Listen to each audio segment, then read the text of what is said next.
Comenzamos nuestra exposición indicando que nuestro sector, en este tiempo de crisis política, económica y pandemia,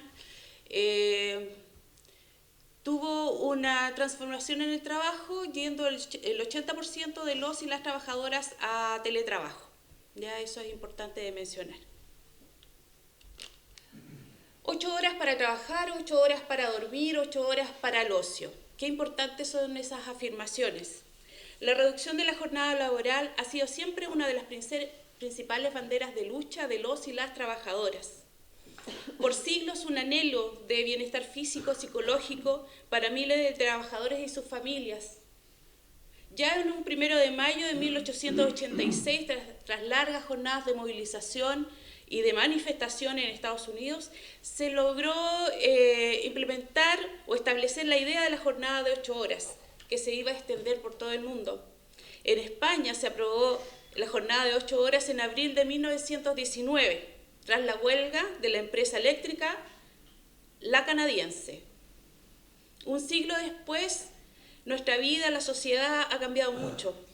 La creación de nuevas herramientas, la implementación y irrupción de nuevas tecnologías han facilitado enormemente el trabajo de miles de personas, pero aún así las jornadas no se han reducido.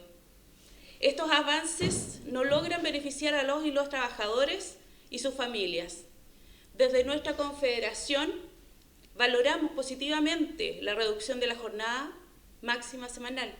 No obstante, es posible perfeccionar el proyecto mediante modificaciones específicas y necesarias respecto a las cuales tenemos cosas importantes que decir.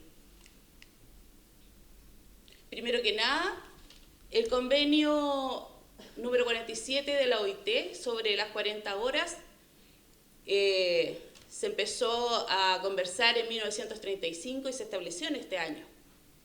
Y Chile aún no ha ratificado este convenio.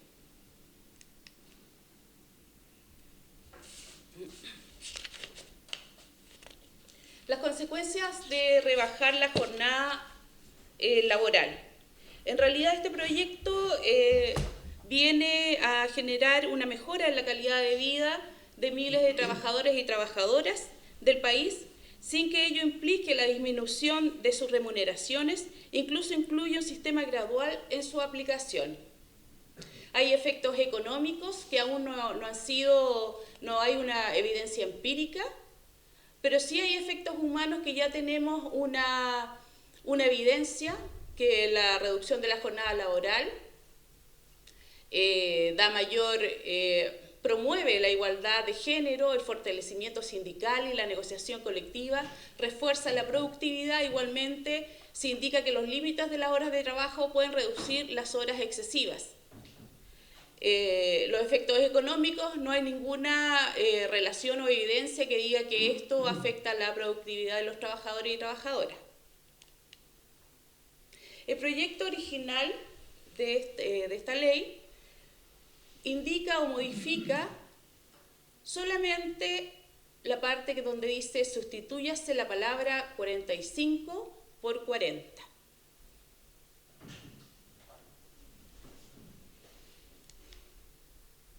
El proyecto de ley actual indica esa modificación de la palabra, pero también se empiezan a incorporar diferentes incisos.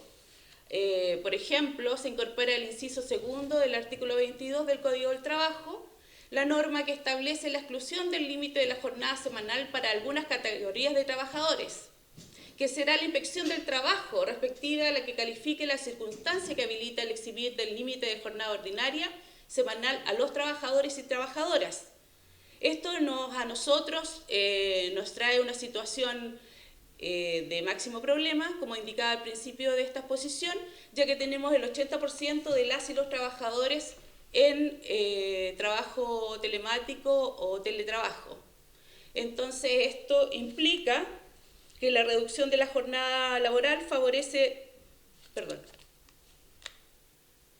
Esto implica que nuestros trabajadores no estarían siendo beneficiados por este nuevo proyecto de las 40 horas, lo que encontramos extremadamente grave.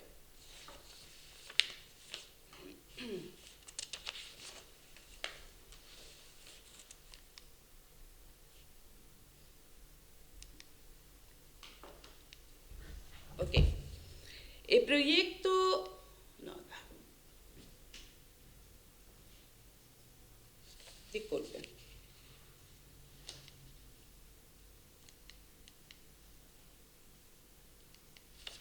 Me perdí con la... Disculpen, por favor. Acá está. Acá ya. El proyecto actual, el proyecto de las 40 horas, indica que puede promediarse en periodos bimensuales o trimestrales de distribución de días de trabajo y de descanso, con acuerdo de las partes. La posibilidad de distribuir el límite máximo de jornada semanal en periodos bimensuales o trimestrales, a la cual se refiere la modificación de incorporación de un inciso final al artículo 28, debiera ser con acuerdo a los y las trabajadoras organizadas colectivamente y no entregado a la mera voluntad de las partes individuales.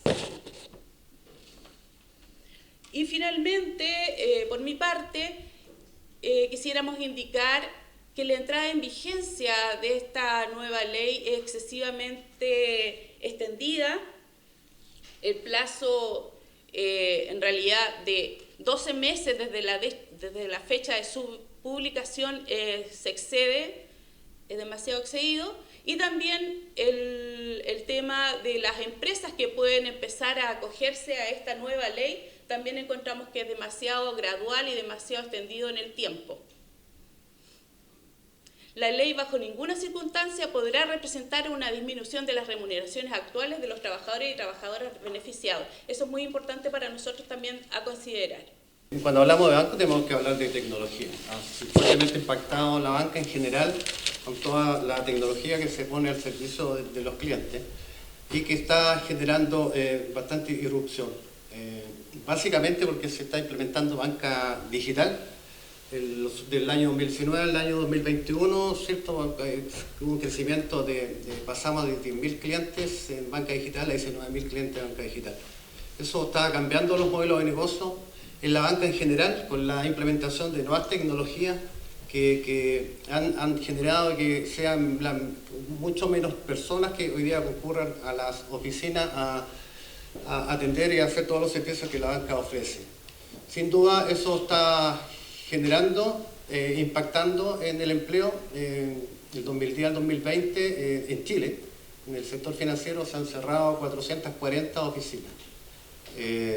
Y sabemos que vienen muchos más cierres de oficinas que no se han podido ejecutar porque como estamos en pandemia, los bancos no han tenido la dotación completa de toda su dotación.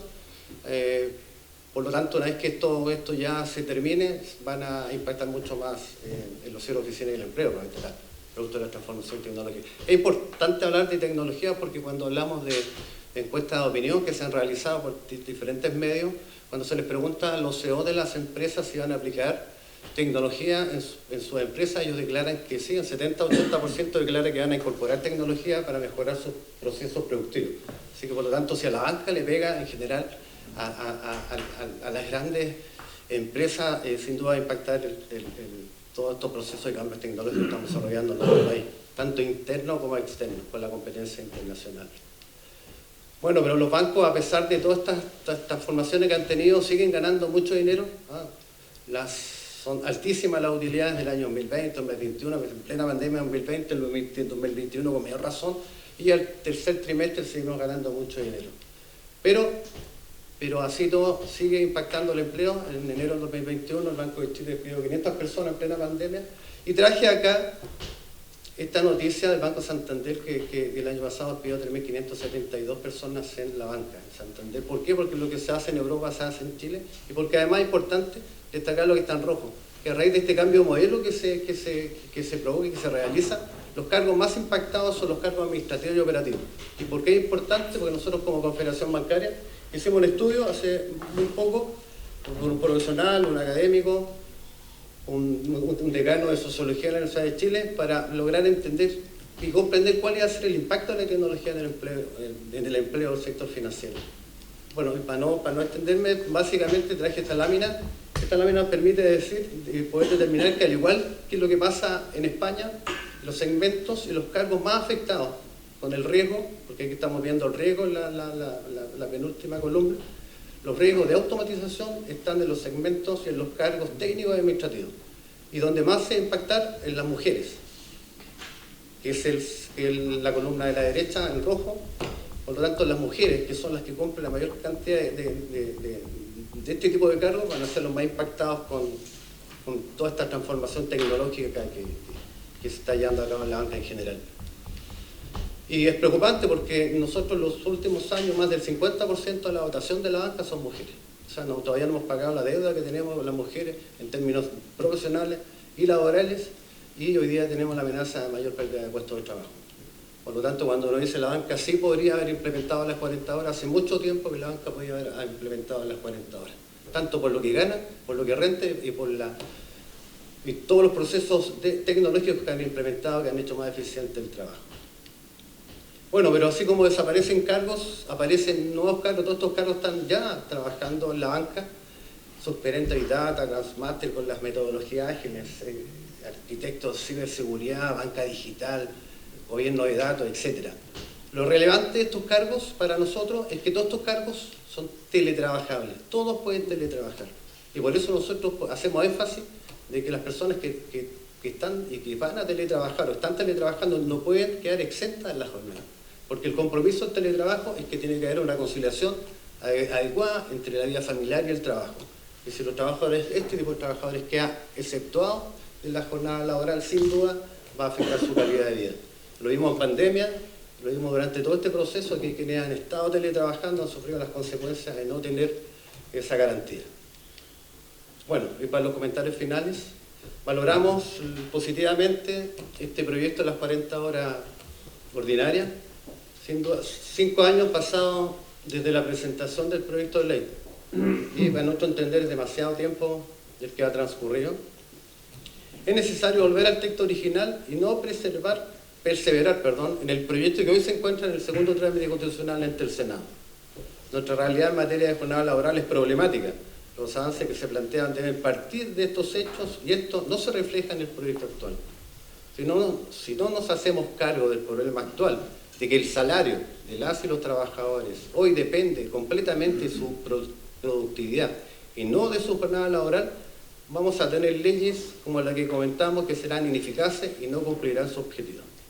El avance de la reducción de la jornada máxima semanal debe ir acompañado de una completa revisión de las normas sobre jornada y descanso laboral en Chile, como por ejemplo modificar las normas que exceptúan del límite máximo de jornada a grandes franjas de trabajadores y trabajadoras, quienes no se verán cubiertos por la rebaja de la jornada de 40 horas. Y por último, fueron las y los trabajadores, individual y colectivamente organizados, los que hicieron campaña para que el presidente Boric fuera electo. No fueron los empresarios los que lo apoyaron. No obstante, pareciera ser que obra en favor de ellos, no desde una perspectiva de derecho y según el programa de gobierno.